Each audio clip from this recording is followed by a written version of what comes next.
En el presente video se pretende hacer un trabajo de investigación en el que trataremos de dar a conocer las teorías, noticias, fotografías, etc.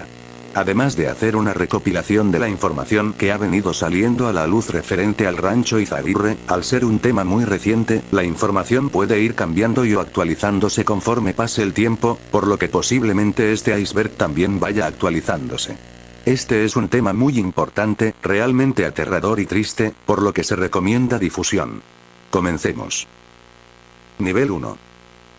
El 5 de marzo de 2025, fue localizado este rancho por integrantes del colectivo Guerreros Buscadores de Jalisco, un grupo formado en 2024 para buscar a personas desaparecidas en el estado.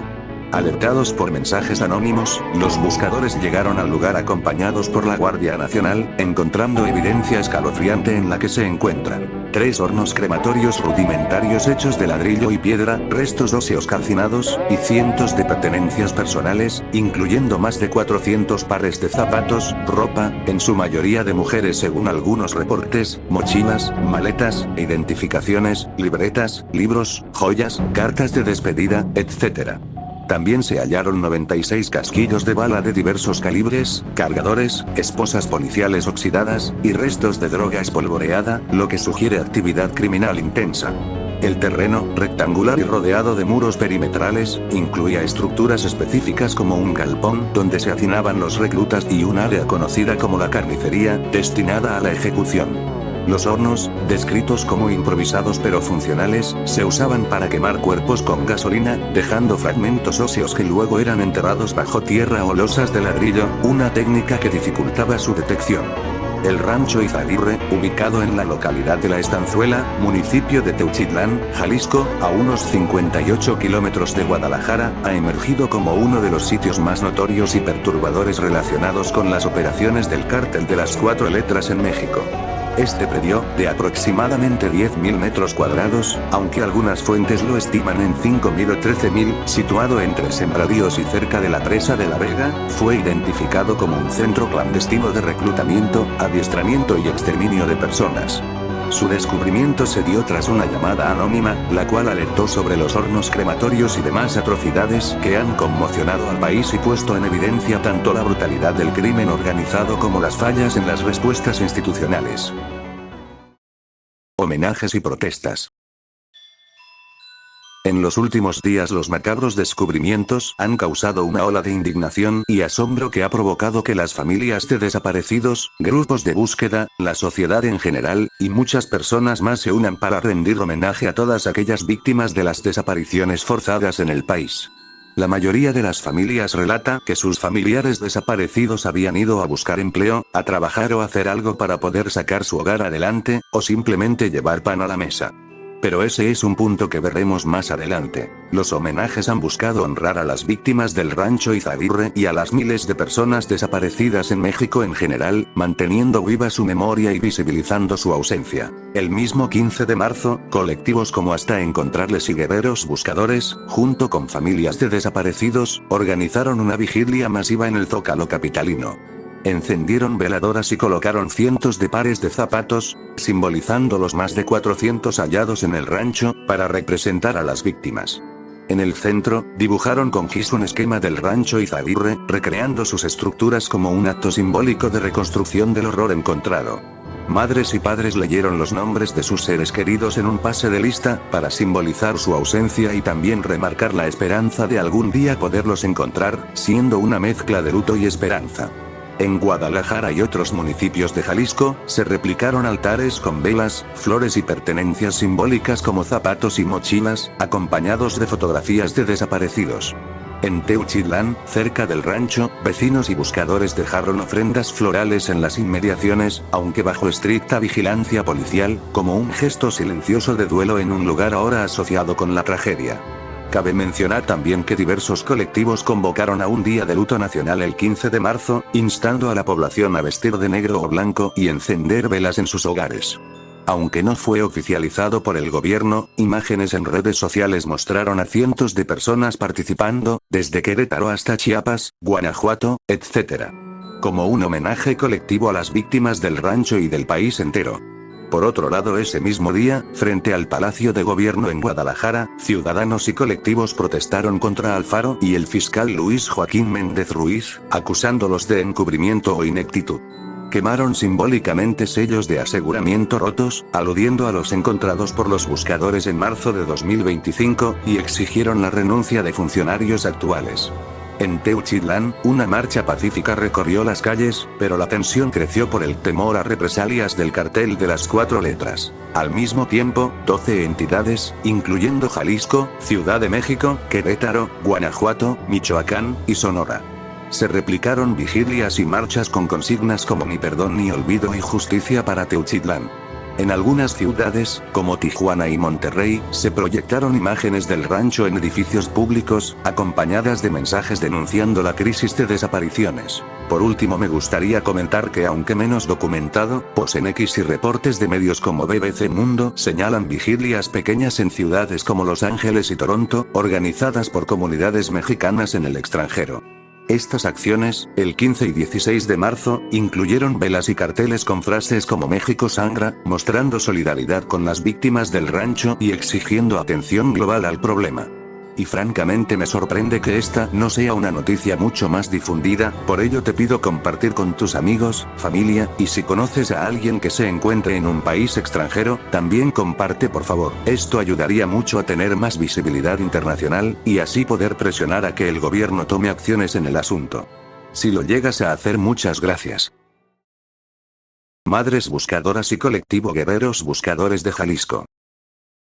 Las Madres Buscadoras son un movimiento de mujeres, principalmente madres, que se han organizado en México para buscar a sus seres queridos desaparecidos, ante la inacción o insuficiencia de las autoridades en un contexto de violencia extrema ligada al crimen organizado y una crisis de desapariciones. Estas mujeres, provenientes de diversos estados, han formado colectivos como Guerreros Buscadores de Jalisco, Madres Buscadoras de Sonora, Familias Unidas por Nuestros Desaparecidos Jalisco y otros, con el objetivo de localizar fosas clandestinas, restos humanos y pistas que les permitan encontrar a sus hijos, hijas, esposos o hermanos. El movimiento surgió de la necesidad y el dolor personal, pero se ha convertido en una fuerza social significativa.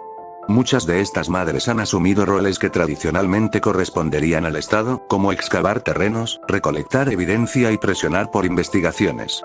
Equipadas con herramientas básicas como picos, palas y varillas, operan con capacitación rudimentaria en anatomía y búsqueda forense, a menudo recibida de organizaciones civiles o por experiencia acumulada. Su trabajo se realiza bajo condiciones de riesgo, enfrentando amenazas del crimen organizado y, en ocasiones, la indiferencia o estigmatización de las autoridades. El descubrimiento del rancho Izaguirre ilustra el papel crucial de las madres buscadoras, particularmente del colectivo Guerreros Buscadores de Jalisco. Este grupo, liderado por figuras como Indira Navarro, fue el primero en exponer la magnitud del horror en el rancho tras recibir múltiples llamadas anónimas que señalaban el lugar como un punto de restos humanos. Con unas 40 personas, ingresaron al predio y encontraron 3 hornos crematorios improvisados, restos óseos calcinados, más de 400 pares de zapatos, ropa, mochilas, casquillos de bala y otros indicios que apuntan a cientos de víctimas procesadas allí durante más de una década. El descubrimiento. El 5 de marzo de 2025, Guerreros Buscadores de Jalisco, liderado por Indira Navarro, ingresó al rancho Izaguirre tras recibir múltiples llamadas anónimas que señalaban el lugar como un posible sitio de restos humanos. El colectivo, compuesto por unas 40 personas, muchas de ellas madres y familiares de desaparecidos, llegó acompañado de elementos de la Guardia Nacional. El rancho, ubicado en Teuchitlán, a unos 57,9 kilómetros de Guadalajara, ya había sido intervenido por autoridades en septiembre de 2024, pero los sellos de aseguramiento estaban rotos, lo que permitió el acceso del colectivo. Guerreros Buscadores documentó sus descubrimientos en transmisiones en vivo y publicaciones en redes sociales, revelando una escena de horror que superó las investigaciones previas de la Fiscalía de Jalisco. Más adelante en el iceberg veremos detalles más específicos y turbios sobre lo que encontraron y cómo lo encontraron. Ubicación. El rancho Izaguirre se encuentra en la comunidad de La Estanzuela, en el municipio de Teuchitlán, Jalisco, México, dentro de la región Valles del Estado. El predio está aproximadamente 1 hora de Guadalajara yendo por carretera, además de estar cerca de la presa de La Vega, un embalse que marca parte del paisaje local, y colinda con puntos como el rancho La Señal y la zona de camping La Escondida. Los alrededores del rancho Izaguirre son predominantemente agrícolas, caracterizados por extensos campos de cultivo que forman una sabana verde y dorada dependiendo de la temporada. Los principales cultivos son caña de azúcar, maíz y agave, este último vital para la producción de tequila, una industria emblemática de Jalisco. Desde el aire, según imágenes satelitales de Google Earth, que datan de 2014 en adelante, el rancho aparece como un predio rectangular delimitado por muros perimetrales de concreto, con edificaciones ligeras y un portón negro con el nombre Izaguirre Ranch pintado en blanco, flanqueado por figuras de caballos. Antes de 2014, el área no muestra construcciones significativas, lo que sugiere que el rancho se desarrolló después de ese año. A pesar de su cercanía a zonas turísticas y urbanas, el rancho está estratégicamente aislado. Los campos de caña, que pueden crecer hasta 2 metros de altura, crean un laberinto de callejones natural, como lo describió un campesino local a BBC Mundo, lo que facilita ocultar actividades. La presa de La Vega, al norte, añade un límite geográfico que refuerza su reclusión, mientras que la falta de desarrollo urbano inmediato, lo hace un punto discreto pero accesible desde Guadalajara o Puerto Vallarta, corredores clave del cartel ya antes mencionado. Indira Navarro estimó que el rancho operó desde 2012, con una rotación constante de víctimas, posiblemente hasta 1500 en una década, aunque esto no está confirmado oficialmente. Nivel 2. Trabajos falsos. Mientras recolectaba información para el video, pude percatarme de una constante en la mayoría de los testimonios, y es que muchas de las personas que terminaban en este lugar, eran atraídas a este por medio de ofertas de empleo falsas, en las que se les prometían sueldos buenos o trabajos sencillos. Esto lo desarrollaremos más adelante cuando hablemos del modus operandis, pero por ahora me limitaré a decir que los trabajos solían oscilar principalmente entre guardia de seguridad, servicios de limpieza, en la siembra o el campo, atendiendo un rancho, etc. Reclutamiento. En este punto hablaré sobre las formas en las que los grupos delictivos reclutan a personas según varios grupos de búsqueda. Según estos, hay por lo menos 4 formas de reclutamiento. La primera consiste en reclutar pandillas. Esto se refiere a buscar a grupos ya formados de gente en barrios, para proporcionarlos con armas y estupefacientes, esto con el fin de tener el control del narcomenudeo en la zona. La segunda forma es el reclutamiento a personas con adicciones. Con esto los grupos criminales buscan sumar a sus filas a personas con adicciones a sustancias ilícitas, pagándoles con las mismas sustancias a las que son adictos y teniendo cierta fidelidad además en el proceso. Aunque normalmente a estos reclutas no se les suelen encargar tareas de tanta importancia, siendo más comúnmente halcones o informantes. Reclutamiento por gusto. Aquí se refiere a buscar a personas que gusten del tema y tengan un interés genuino en formar parte de las filas de los grupos delictivos. Siendo totalmente lo opuesto a nuestra siguiente forma. Reclutamiento forzado. Probablemente el método más famoso, o por lo menos el de mayor conocimiento popular, este consiste en ya sea por medio de engaños, como puede ser prometer empleos a mejores oportunidades, o físicamente realizando los llamados levantones, se obliga a las personas a formar parte de las organizaciones criminales, en muchos casos, para que libren batallas difíciles o simplemente hagan cosas que otros integrantes no quieren hacer. Se dice que los convierten en sicarios a la fuerza según muchos testimonios. Cabe recalcar que hay demás estrategias o formas en las que se pueden dar dichos reclutamientos. Se dice que hay mujeres que pueden llegar a seducirte para al final entregarte a estas organizaciones, o que dentro de antros o bares también pueden encontrarse personas reclutando. Por ello, es muy recomendable siempre andarse con cuidado y tomar sus debidas precauciones. José Luis Castillo es un padre mexicano que ha dedicado más de una década a buscar a su hija, Esmeralda Castillo Rincón, desaparecida el 19 de mayo de 2009 en Ciudad Juárez, Chihuahua, cuando tenía 14 años. Esmeralda salió de su casa rumbo a una papelería cercana para hacer una tarea escolar y nunca regresó. Según la descripción oficial de su caso, llevaba una mochila de lona tipo maletín con diseños de estrellas, pants negros, una blusa blanca y estaba descalza, ya que la papelería estaba a solo unas calles de su hogar. José Luis, un hombre común que trabajaba como obrero en la construcción, se convirtió en un símbolo de la lucha incansable de las familias de desaparecidos en México, enfrentándose a la indiferencia de las autoridades y a la falta de avances en la investigación. Desde la desaparición de Esmeralda, José Luis ha participado activamente en colectivos de búsqueda, como Justicia para Nuestras Hijas, y ha recorrido fosas clandestinas, morgues y sitios señalados por pistas anónimas, siempre con la esperanza de encontrarla viva o, al menos, de darle un cierre digno. Su caso ha sido ampliamente documentado por medios como La Cadera de Eva y El Financiero, destacando su perseverancia en un contexto donde Ciudad Juárez era, en 2009, uno de los epicentros de la violencia ligada al narcotráfico y la trata de personas, con cientos de mujeres y niñas desaparecidas en esa época. Entre los objetos encontrados en el rancho Izaguirre, hubo una mochila que llamó mucho la atención, era una mochila de color negro con blanco y rosa, decorada con estrellas y la palabra estar en el centro, según la lista publicada por la Fiscalía de Jalisco.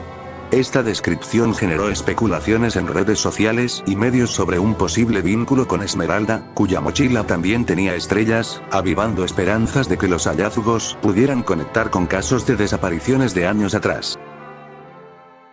Lamentablemente, a pesar de las especulaciones iniciales, la familia de Esmeralda, incluyendo a José Luis y su hija Perla Castillo, ha desmentido que la mochila encontrada en el rancho Izaguirre pertenezca a ella. Perla aclaró en redes sociales que la mochila de Esmeralda era de lona, tipo maletín, con estrellas más pequeñas, mientras que José Luis, en una entrevista con La Cadera de Eva el 14 de marzo de 2025, enfatizó que las diferencias en diseño y material descartan la coincidencia. Sin embargo, el caso del rancho plantea varias formas en que estos hallazgos podrían, teóricamente, contribuir a resolver el caso de Esmeralda, pues ahora sabemos más del modus operandi de las organizaciones delictivas y, aunque no se haya resuelto todavía su caso, todos estamos un paso más adelante de encontrar o tener pistas de aquellos familiares y amigos desaparecidos que tanto extrañamos. Visitas previas del gobierno / encubrimiento. El 10 de agosto de 2019, la Guardia Nacional reportó el hallazgo de varios cuerpos calcinados y zapatos abandonados cerca de La Estanzuela, en la zona del rancho Izaguirre.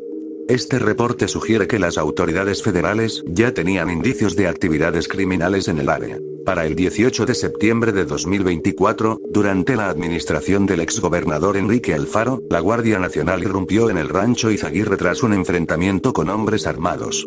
Este operativo resultó en la detención de 10 personas, la liberación de 2 secuestrados, y el hallazgo de un cadáver a simple vista, además de armas, chalecos tácticos, casquillos y 2 lotes de restos óseos quemados.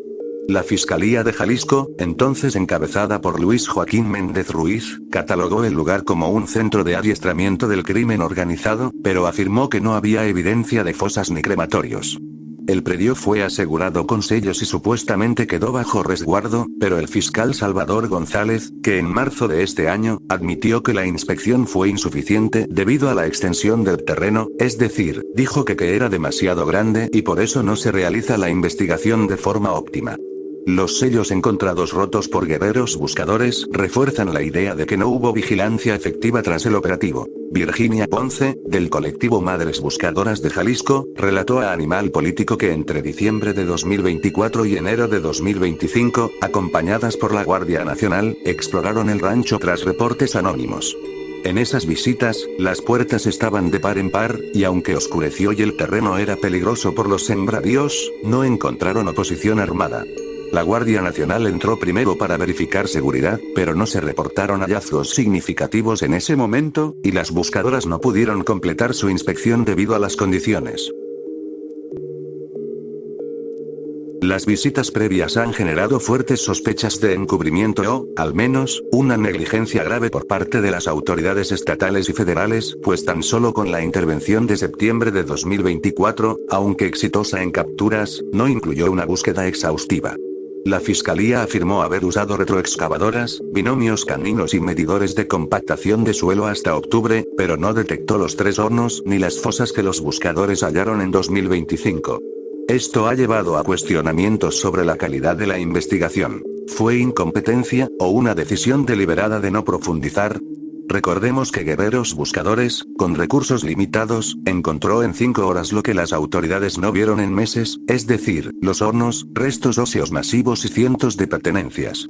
Este contraste ha alimentado la narrativa de encubrimiento, como lo expresó Raúl Servín García del colectivo a BBC Mundo. Las autoridades sabían desde 2024, pero no hicieron nada.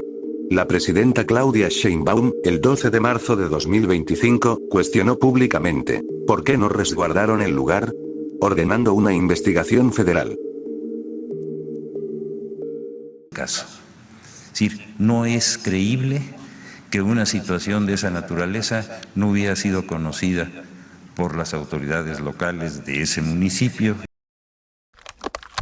Nivel 3. Lagos de Moreno. 5 amigos, Roberto Olmeda Cuellar, Diego Alberto Lara Santoyo, Jaime Adolfo Martínez Miranda, Dante Cedillo Hernández y Uriel Galván González, desaparecieron el 11 de agosto de 2023 en Lagos de Moreno, durante la Feria Nacional de ese municipio. Tenían entre 19 y 22 años.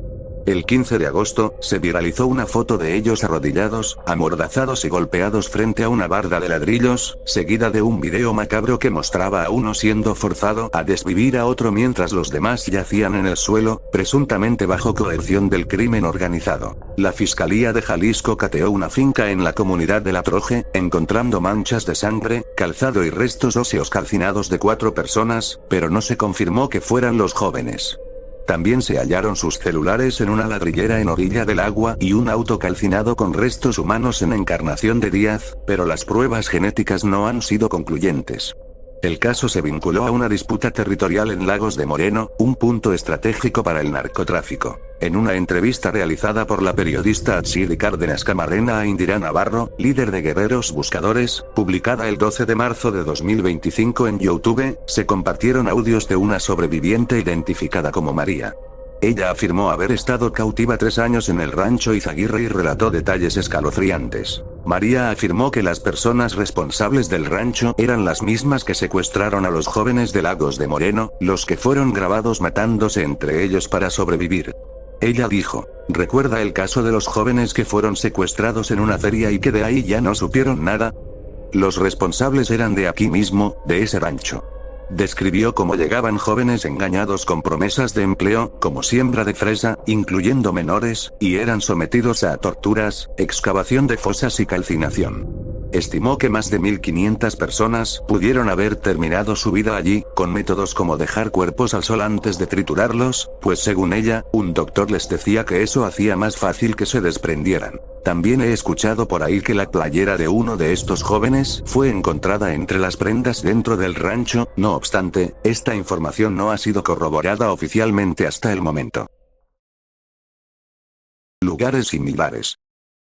El rancho Izaguirre en Teuchitlán, Jalisco, no es un caso aislado en México. A lo largo de las últimas décadas, diversos sitios y casos similares han sido identificados. Estos sitios son utilizados por grupos del crimen organizado para desaparecer personas, entrenar sicarios o deshacerse de cuerpos. Como ejemplos puedo mencionar a La Gallera en Veracruz, el Pozolero de Tijuana, las Fosas de San Fernando, o el caso de la desaparición de los 43 normalistas de Ayotzinapa. Si les gusta la idea, puedo hacer más vídeos de iceberg sobre estos casos, ya sea meter varios en un solo video, o realizar una investigación más profunda de estos casos, aunque esto me tomaría un poco más de tiempo, no obstante, la información sería más completa.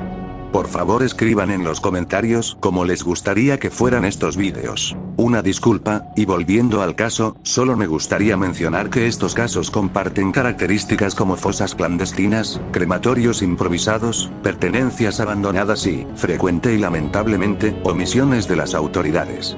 Tristemente el rancho Izaguirre, con sus hornos y listas de apodos, es solo un eslabón más en una cadena de horror que incluye la escuelita del terror y otros sitios aún por descubrir. La diferencia radica en que Izaguirre fue expuesto por buscadores civiles, no por el Estado, lo que subraya el rol crítico de las familias frente a un sistema que nos ha fallado innumerables veces.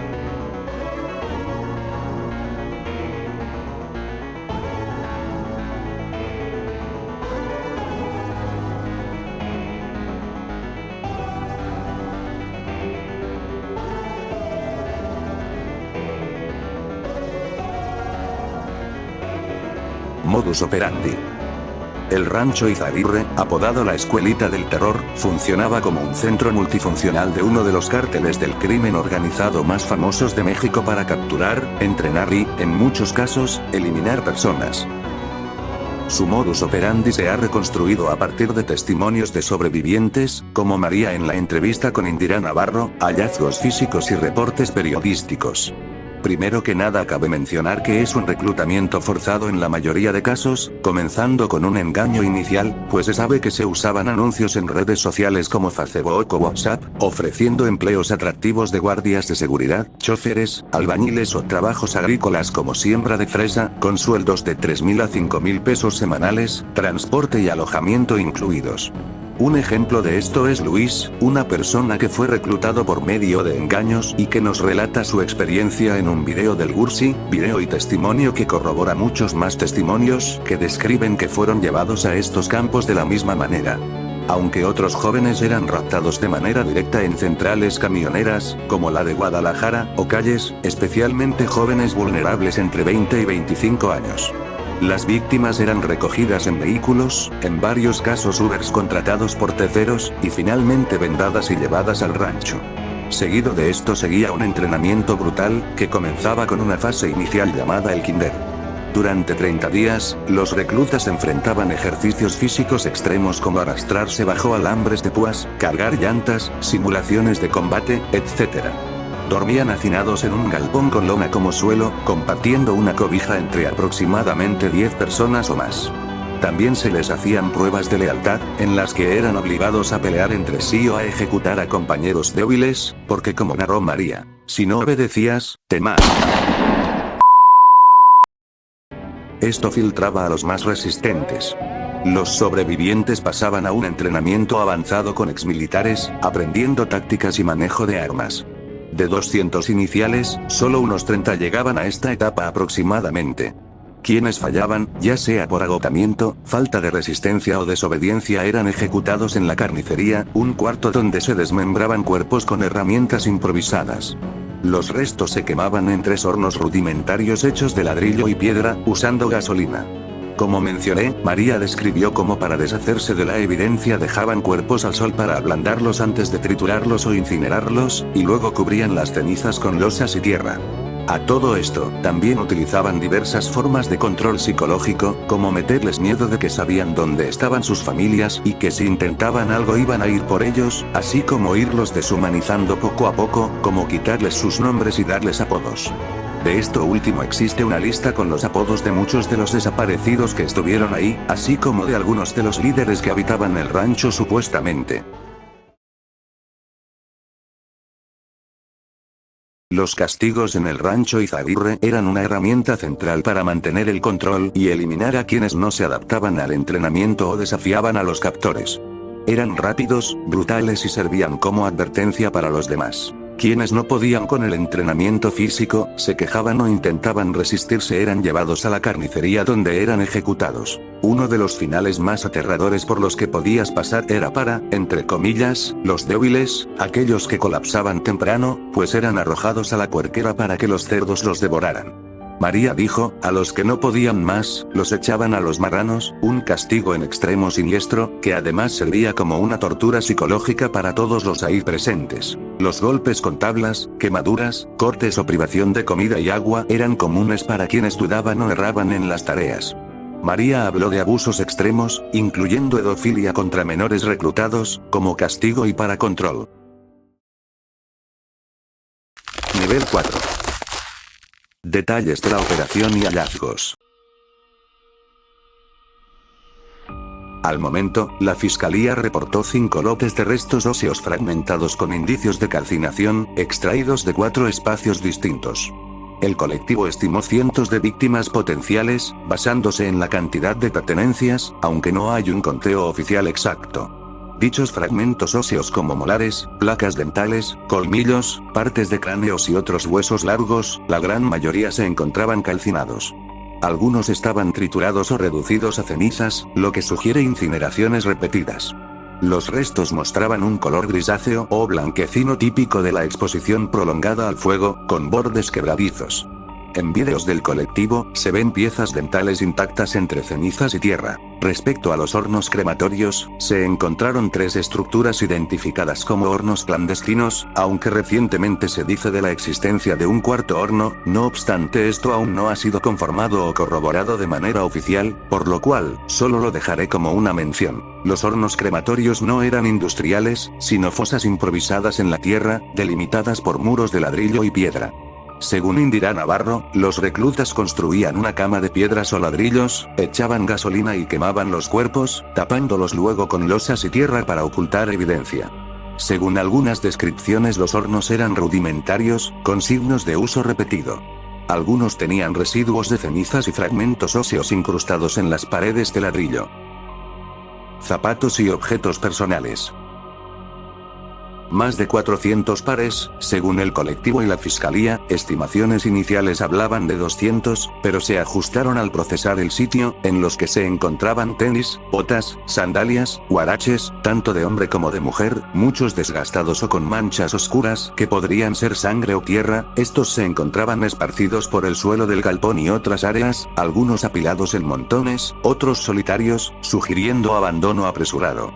La imagen de los zapatos se viralizó por su similitud con campos de exterminio históricos, con reportes iniciales del colectivo indicando que la mayoría parecían de mujeres, aunque la fiscalía concluyó que había de ambos géneros, en los que se encontraban uniformes, chamarras, playeras, blusas, pantalones, cinturones, muchos rasgados o sucios, algunas prendas con agujeros o quemaduras parciales, lo que implica que pudieron estar cerca de los hornos o usadas en condiciones extremas.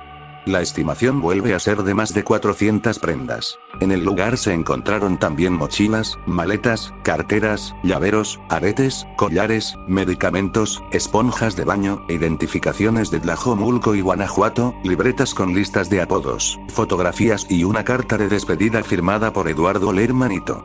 Personaje cuyo destino es bastante incierto, ya que en redes sociales circulan vídeos y fotografías donde se afirma que él fue encontrado y que actualmente se encuentra con su familia, además que una cuenta de Facebook con ese nombre ha mostrado actividad en los últimos meses. No obstante, no se ha dado ninguna respuesta directa, por lo que hasta no tener información concreta de su paradero o condición, de nuevo me veo obligado a dejar esto último como un simple comentario. La carta decía: mi amor, si algún día ya no regreso, solo te pido que recuerdes lo mucho que te amo.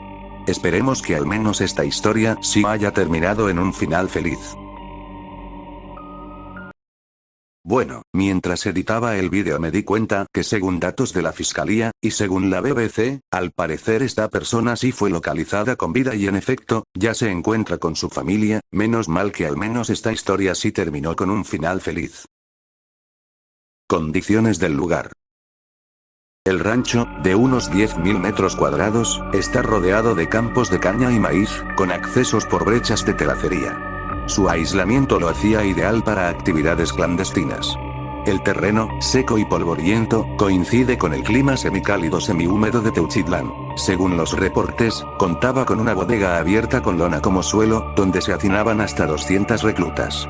El aire era pesado, con olor a humedad y descomposición, según descripciones del colectivo. También contaba con un cuarto pequeño donde supuestamente se desmembraban cuerpos, con paredes manchadas y herramientas improvisadas. No se especifica qué o cómo eran fuera de que eran improvisadas, pero seguramente era algo aterrador al tratarse seguramente de instrumentos de tortura. El rancho parecía tener un lugar designado como área de entrenamiento, pues había zonas con llantas, troncos y alambres de púas para, aparentemente, realizar ejercicios físicos y tácticos, desgastados por el uso constante. Por último, el rancho contaba con cocina y baños, aparentemente reservados para los mandos, pues se encontraban en mejor estado que el resto, mostrando una clara jerarquía. El lugar estaba descuidado, con escombros, tierra removida y sellos rotos de la intervención de 2024. La falta de custodia permitió su deterioro, pero los montones de pertenencias y restos sugerían actividad reciente antes del abandono. Había 96 casquillos de bala de diversos calibres, 3 cargadores, esposas oxidadas, restos de estupefacientes, y un altar a la Santa Muerte con veladoras, sugiriendo rituales o control psicológico. Testimonios recopilados por el colectivo describen un régimen de terror. Reclutas forzados a pelear entre sí, abusos, incluyendo la pedofilia, y ejecuciones por agotamiento o quejas. los cerdos en la puerquera devoraban a los débiles, añadiendo un elemento más que macabro, pues se dice que estos cerdos no eran alimentados constantemente, para que al momento de arrojar un cuerpo humano, con o sin vida, estos se encargarán de devorarlo y eliminar todo resto de evidencia, pues, por si no lo sabían, los cerdos son capaces de devorar un cuerpo humano por completo. Esto nos recuerda mucho a los jóvenes desaparecidos en Lagos de Moreno, y hace sentido con el testimonio e hipótesis que se mostró anteriormente, pero al no tener pruebas concretas, no podemos afirmar nada. No obstante, la última palabra la tienen ustedes, juzguen ustedes mismos. Testimonios de supervivientes. Estuve 3 años en ese lugar, y vi cómo llegaban muchachos engañados, les decían que venían a trabajar en la siembra de fresa o como guardias, pero los traían para matarlos o hacerlos sicarios. Los responsables eran los mismos que secuestraron a los jóvenes de Lagos de Moreno, los que fueron grabados matándose entre ellos para sobrevivir. Si no obedecías o te cansabas, te mataban ahí mismo, los echaban a los marranos o los quemaban en los hornos. Fui a una entrevista de trabajo y terminé en manos del cartel. Nos quitaron los celulares y nos llevaron a una casa de campo. Nos decía que íbamos a ser sicarios, no guardias. Nos entrenaban con armas, nos daban órdenes todo el tiempo, y si no obedecías, te amenazaba con matarte. Me puse el apodo Tocino. La flaca me dijo que venía de la escuelita, que era peor. María nos dijo que de cada 200 que llegaban, solo 30 salían vivos para ir con los jefes. Los demás los mataban, los echaban a los cerdos o los quemaban. Esto lleva años, desde 2012 por lo menos. Por fuera parecía un rancho normal, con su puerquera y su corral, pero nadie se metía porque la caña alta hacía un laberinto de callejones. Ahora sabemos qué pasaba ahí, y da miedo pensar que estaba tan cerca. Nos hacían pelea entre nosotros para ver quién era fuerte, y a los que no podían, los mataban, y los quemaban. Los que pasaban, se iban con los jefes a la sierra. Nos hacían correr hasta que no podíamos más, y si te caías, te golpeaban con tablas o te llevaban a los cerdos. Decían que así no dejaban huellas. Los que seguían vivos tenían que ver cómo los marranos se comían a los otros, para que supiéramos qué pasaba si no obedecíamos. Si no pasabas las pruebas, te llevaban a un cuarto que llamaban la carnicería. Ahí te cortaban en pedazos con machetes, y luego te quemaban. Yo vi cómo lo hacían con 2 que no quisieron pelear entre ellos. Nos decían que éramos carne de cañón, que si no servíamos para pelear, servíamos para los cerdos o los hornos. Nos hacían cavar nuestras propias fosas antes de matarnos, para que supiéramos que no había salida. Nos ponían a pelear con las manos, y si no lo hacías bien, te daban con un palo o te disparaban en una pierna para que aprendieras. Los que se rendían no volvían a levantarse. A veces oíamos gritos o disparos por la noche, pero nadie se atrevía a acercarse. La caña alta escondía todo, y decían que eran los dueños del rancho haciendo sus cosas. Ahora sabemos que no eran vacas lo que mataban. Pasaban camionetas con vidrios oscuros de vez en cuando, pero el rancho siempre estaba callado de día. Nunca imaginé que ahí adentro había tanta muerte, parecía un lugar normal. A los que se desmayaban del cansancio los arrastraban a la puerquera, y los cerdos se los comían vivos a veces. Nos decían que eso nos pasaría si no aguantábamos. Me dijeron por teléfono, vayan al rancho de la estanzuela, ahí hay muertos, muchos zapatos y ropa, pero tengan cuidado, es de los malos. No me dieron nombre, solo colgaron. Eso ha sido todo de mi parte. Si te ha gustado, por favor dale a like y suscríbete, pronto estaré subiendo nuevos vídeos, y si tú tienes alguna idea de algún otro caso o tema del que deba investigar, agradecería mucho tu sugerencia en los comentarios. Muchas gracias por ver el video hasta acá, y recuerden siempre andar con cuidado por favor. Muchas gracias y hasta pronto.